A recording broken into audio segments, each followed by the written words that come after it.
जे करतात त्यांची माहिती देतात, म्हणजे अवेअरनेस स्पीच. तर मी त्यांना विनंती करीन की त्यांनी एक आपली जी ही ऑर्गन डोनेट करून काय म्हणजे कोण ऑर्गन डोनेट करू शकतं आणि कशा प्रकारे इतरांना त्याचा फायदा होतो त्याची ती माहिती देतील.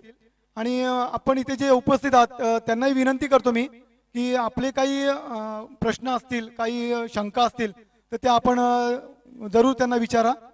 सर्व शंकांचं निरसन होईल. प्रार्थना मॅडम.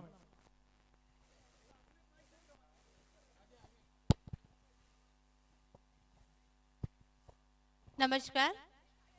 यहाँ बैठे सभी मान्यवर को मेरा नमस्कार।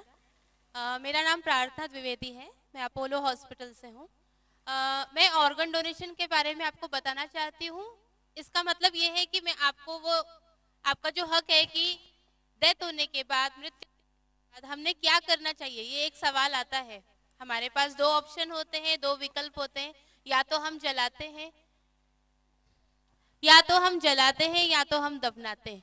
लेकिन एक और विकल्प है, यदि परिवार इसका चयन करता है स्व इच्छा से, किसी की भी जबरदस्ती से नहीं, स्व इच्छा से, मतलब किसी भी प्रकार का पैसे का लेन देन न लेते हुए, तो ये ऑर्गन डोनेशन हो पाता है। जैसे आप लोगों ने मृत्यु के बाद नेत्रदान ये सुना होगा। ऐश्वर्या राय ने ये मुहिम चलाई थी, वो हमेशा दूरदर्शन के टीवी पर आती थी और वो कहती थी कि मैंने नेत्रदान किया है, आप भी इसमें आगे आए। तो बहुत सारे लोगों में जागरूकता हुई कि ठीक है, सेलिब्रिटी बोलते हैं तो इसके उद्देश्य क्या है। तो ऑर्गन डोनेशन को, आई डोनेशन को सेलिब्रिटी सपोर्ट करते हैं।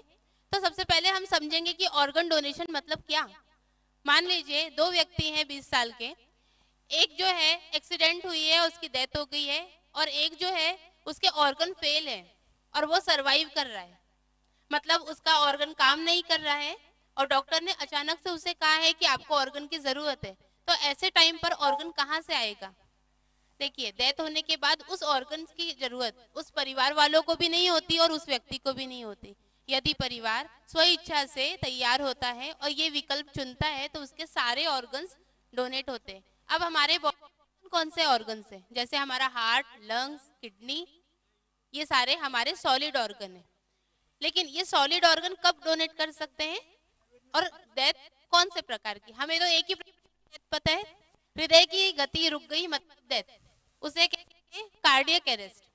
मेडिकल टर्मिनोलॉजी में जिस प्रकार से डॉक्टर आपको सर्टिफाइड करते हैं कि आपकी डेथ, मतलब किसी की डेथ होगी तो कॉज ऑफ डेथ पूछते हैं ना, तो कार्डियक अरेस्ट, हार्ट अटैक से डेथ होने के बाद आई donation, skin donation, bone donation, ये सब चीज हो सकता है। व्यक्ति वेंटिलेटर सपोर्ट पे नहीं होता है, घर पर ही डेथ हो जाती है। कई बार ऐसा होता है ना कि हम देखते हैं कि रात में कोई व्यक्ति सोया और सुबह उठा ही नहीं, तो ऐसी जो डेथ है उसे नेचुरल डेथ कहते हैं। ये वो कंडीशन रहती है जब फैमिली यदि स्वेच्छा से तैयार हो तो आधे घंटे का पूरा प्रोसेसिंग टाइम रहता है जिसमें आई डोनेशन और स्किन डोनेशन हो सकता है। आई डोनेशन में आंखों के ऊपर की पतली सी जो झिल्ली है उसे कॉर्निया कहते हैं, वो निकाली जाती है, और जो लोग जन्म से अंधे होते हैं उन्हें बेनिफिट होता है। एक व्यक्ति यदि आई डोनेशन करता है तो 4 लोगों को बेनिफिट मिलता है। अब आप बोलेंगे वो कैसे, जैसे चपाती को हम आधा आधा डिवाइड करते हैं, same as it is condition में उसको आधा आधे डिवाइड करके 4 लोगों को उसका बेनिफिट मिलता है।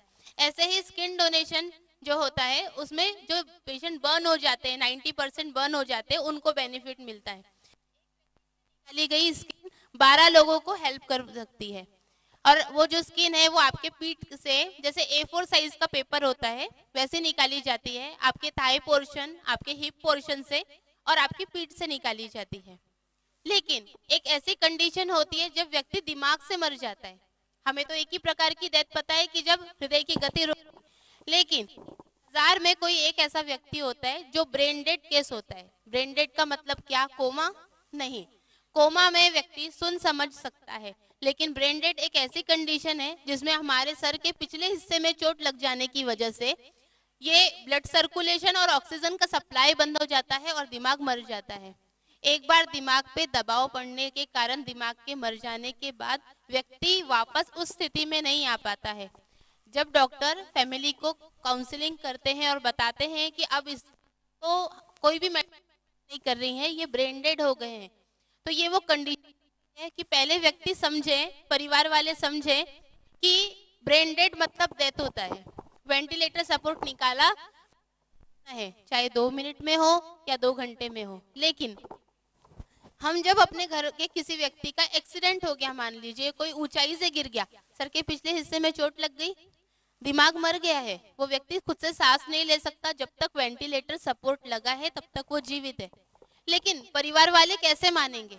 परिवार वालों को क्या लगता है, पेट ऊपर नीचे हो रहा है, मॉनिटर चल रहा है, मतलब डॉक्टर झूठ कह रहे हैं, या तो इसमें कोई डॉक्टर का फायदा है, या तो उन्हें ऐसा लगता है कि हम ऊंचे से ऊंचा हॉस्पिटल ले जाएंगे। सबसे पहले तो गुस्सा आता है कि हम बचाने के लिए लाए हैं और ये हमसे किस बारे में बात कर रहे हैं। और धीरे धीरे एक कंडीशन आती है कि फैमिली समझ जाती है, थोड़ा डिप्रेशन में जाती है, और फिर वो पूछते हैं कि ठीक है डॉक्टर, अब हम समझ चुके हैं कि ब्रेन डेथ हो चुका है, अब हमारे पास क्या ऑप्शन है। ये कंडीशन आने तक, ब्रेन डेड डिक्लेयर करने के बाद डॉक्टर के पास 12 घंटे का समय रहता है। यदि वो 12 घंटे के समय में अगर परिवार वाले ये चयन कर पाते हैं तो एक व्यक्ति 49 लोगों को बचा सकता है। अब आप बोलेंगे कैसे, हमारे सॉलिड ऑर्गन तो 7 या 8 ही हैं। हमारे बॉडी के सारे ऑर्गन्स और टिश्यू डोनेट होते हैं, व्यक्ति वेंटिलेटर सपोर्ट पे होना चाहिए, क्योंकि डेथ होने के बाद जब हमको नजर आता है कि डिकम्पोजिशन स्टार्ट हो गया, सड़न चालू हो गई, उसके पहले हमारे ऑर्गन्स पहले डैमेज होना स्टार्ट हो जाते हैं। देखिए व्यक्ति के मर जाने के बाद हम कितने दिन उसके पास बैठ सकते हैं, 1 दिन 2 दिन, उसके बाद हमें पता है कि हमें क्या करना है। तो ये एक विकल्प है, यदि परिवार वाले चूज करते हैं, चयन करते हैं, तो की लाइफ बदल सकती है। 49 लोगों की नहीं, उतने परिवारों की जो किडनी डायलिसिस या हार्ट फेल के कारण सरवाइव कर रहे हैं।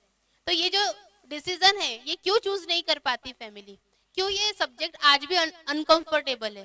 क्योंकि फैमिली को क्या लगता है, आई डोनेशन किए तो पूरा आई बॉल निकाल लेंगे, स्किन डोनेशन के लिए हाँ कहा तो पूरे शरीर का स्किन निकाल लेंगे। तो परिवार में अवेयरनेस नहीं होता, और कई बार ऐसा होता है कि डॉक्टर इंग्लिश में कह देते हैं और जो फैमिली रहती है उन्हें वो नहीं समझ में आता है। डॉक्टर कहेंगे कि ब्रेन डेड हुआ है, फैमिली को लगेगा टाइफाइड या मलेरिया जैसा कुछ हुआ है। तो ये क्या होता है, मिसकंसेप्शन हो जाता है। लेकिन परिवार वाले किससे पूछे? ऐसे टाइम पे हमारा रोल क्या है, हम डॉक्टर की बात उन तक पहुंचाते हैं और उनसे पूछते हैं कि आपको समझा डॉक्टर ने क्या कहा। अगर उन्हें समझ में आता है तो ठीक है, नहीं तो हम वो एक माध्यम बनते हैं जिसके तहत उनके जितने भी डाउट्स है वो क्लियर हो सके और वो ऑर्गन डोनेशन के लिए आगे आ सके। ये निस्वार्थ भाव से किया गया दान है। आप लोगों को पता है हम जीते हुए बहुत सारा दान करते हैं, लेकिन उसके अगेंस्ट में हमको तुरंत फल चाहिए रहता है भगवान जी से। लेकिन ये एक ऐसा दान है कि आपके अंदर भगवान है और आप इतने लोगों का जीवन बदल सकते हैं। जो किडनी डायलिसिस के पेशेंट्स रहते हैं हमारे हॉस्पिटल में, मैं देखती हूँ हर दिन वो जूझते हैं। जीने की इच्छा तो सबको रहती है, किसी को मरने की इच्छा नहीं रहती, लेकिन अगर उन्हें ऑर्गन्स चाहिए, जैसे ब्लड डोनेशन ब्लड चाहिए तो ब्लड डोनेशन करना ही पड़ता है, ऐसे यदि ऑर्गन की जरूरत है तो ऑर्गन की रिक्वायरमेंट ऑर्गन ही कर सकते हैं।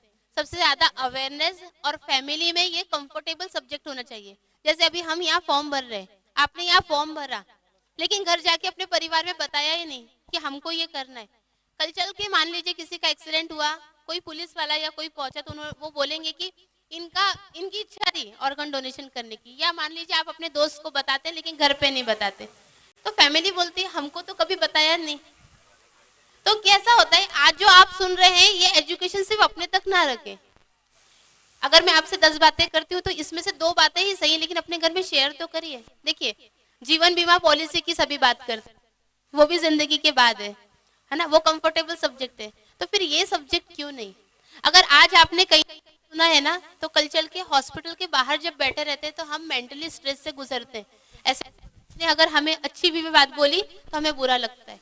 तो हमारी भी सुनने की कैपेसिटी है, हम भी उसको किस वे में लेते हैं ये इम्पोर्टेंट है। तो आपसे यही कहूंगी कि हम लोगों ने फॉर्म लाए हैं, आप लोगों ने बहुत प्रतिसाद दिया, बहुत सारे लोगों ने फॉर्म भरा, उसके लिए बहुत दिल से धन्यवाद है। लेकिन ये अवेयरनेस को यही रुकने मत दीजिए।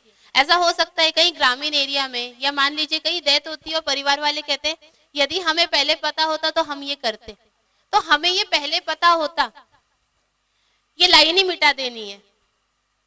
हर कोई ये कहे कि हाँ हमें ये पता है, इंडिया के बाहर डोनेशन बहुत होते हैं, लेकिन इंडिया में कम है। क्यों? या तो अवेयरनेस की कमी है, या तो परिवार वाले आगे नहीं आते। कई बार फैमिली हमको ऐसे रीजन देती है कि हमारा धर्म, हमारा समुदाय हमको इसकी परमिशन नहीं देता। ऐसा नहीं है, सारे धर्म गुरु जो हैं वो इसे सपोर्ट करते हैं, लेकिन रीजन एक ही है कि आप बिना किसी पैसे के लेन देन के करिए। देखिए जीते जी आपके पास 2 किडनी आप एक दे सकते हैं, है ना, लेकिन आप अपना हार्ट दे सकते हैं क्या? नहीं। ये सब जिंदगी खत्म होने के बाद है। जीते जी आप अपने लीवर का एक पोर्शन दे सकते हैं, आप अपनी 2 किडनियों में से एक किडनी दे सकते हैं, लेकिन डेथ होने के बाद आप अपने ये सारे ऑर्गन्स देते हैं। कब? जब आपको इसकी जरूरत नहीं रहती। तो हमें ये डिसीजन तभी लेना है जब हमें इसकी जरूरत नहीं है। अगर आज आप कोई कपड़े बदल लेते तो जो बदल दिए हैं आपने कपड़े, उसकी जरूरत पड़ेगी क्या? बस याद ये रखिए कि मृत्यु के बाद उस शरीर जो है उसका जरूरत नहीं रहती है। शरीर नश्वर है, ये हमें पता है, लेकिन यदि हमारे अंदर वो ताकत है कि हम किसी की जिंदगी बदल सकते हैं, तो बिल्कुल ये विकल्प को चुनिए। मेरे तरफ से इतना ही, धन्यवाद। यदि आपके कोई सवाल हो तो पूछिए। Thank you. कोणाला काही शंका असेल, काही विचारायचं असेल तर विचारायचं इथे. कोणाच्या ऍक्टिव्हाची चावी आहे इथे, माझ्याकडनं घेऊन जा, ओळख पटवून गाडीचा नंबर